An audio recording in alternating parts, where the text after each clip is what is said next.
Imagine a $10 million private island being sold in 1 hour chunks, and those 1 hour pieces are changing hands on a blockchain at midnight in a different jurisdiction to a buyer whose real identity is hidden behind nominee companies. Sounds like fiction? It's happening right now. And it's creating new blind spots for anyone trying to trace where the ultra-wealthy hide value and access.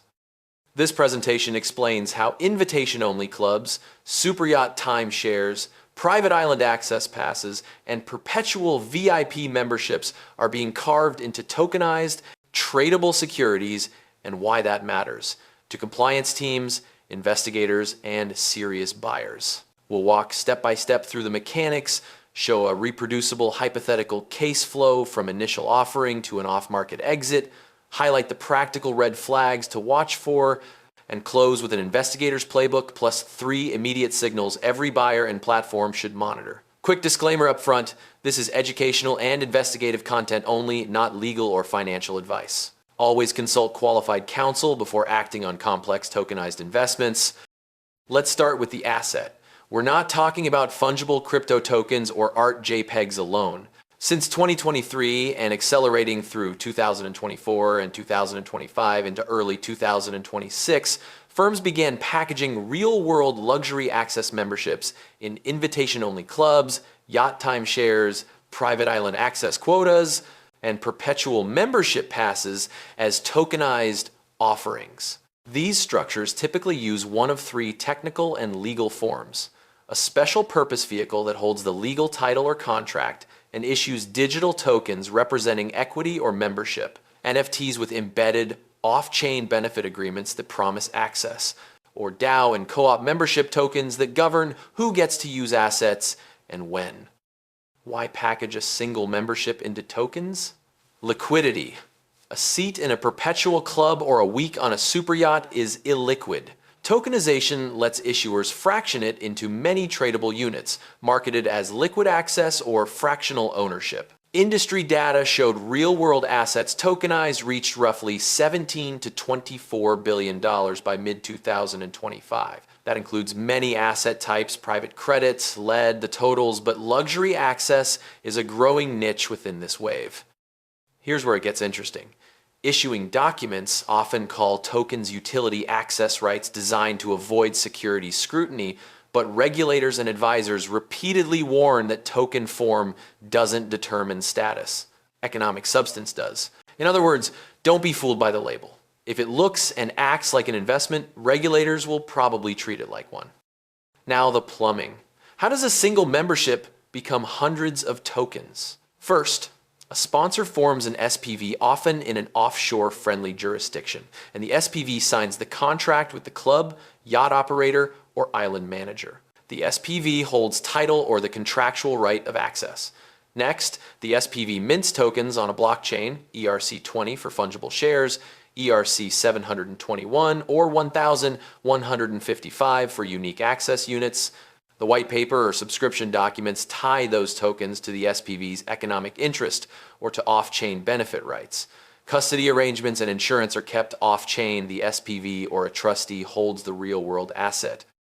Initial sales use KYC or whitelist gating on the issuance platform, sometimes rigorous, sometimes lax. Secondary trades may happen on whitelisted exchanges or privately over-the-counter via brokers.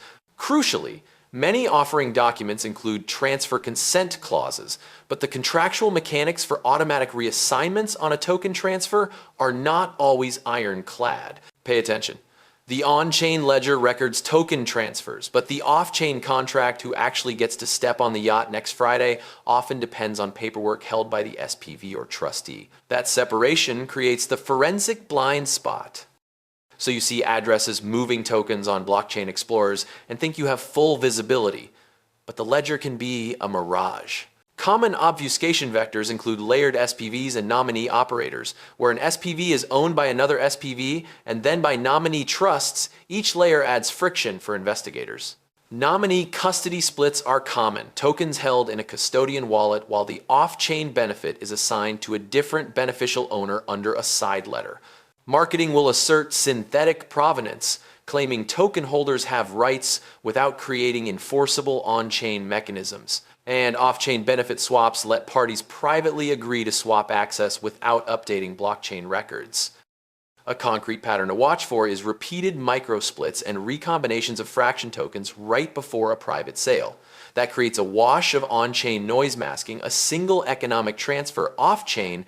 Now, if the token moves at 2 a.m. and the booking calendar for the yacht isn't updated, who legally gets to sail? And how would an investigator prove the mismatch? Secondary trading is where these products become most problematic. Tokens may trade on compliant secondary venues with KYC whitelists, or they might be moved through private OTC networks and peer-to-peer swaps. These private trades are where beneficial ownership divergence often occurs. Imagine a token sold OTC.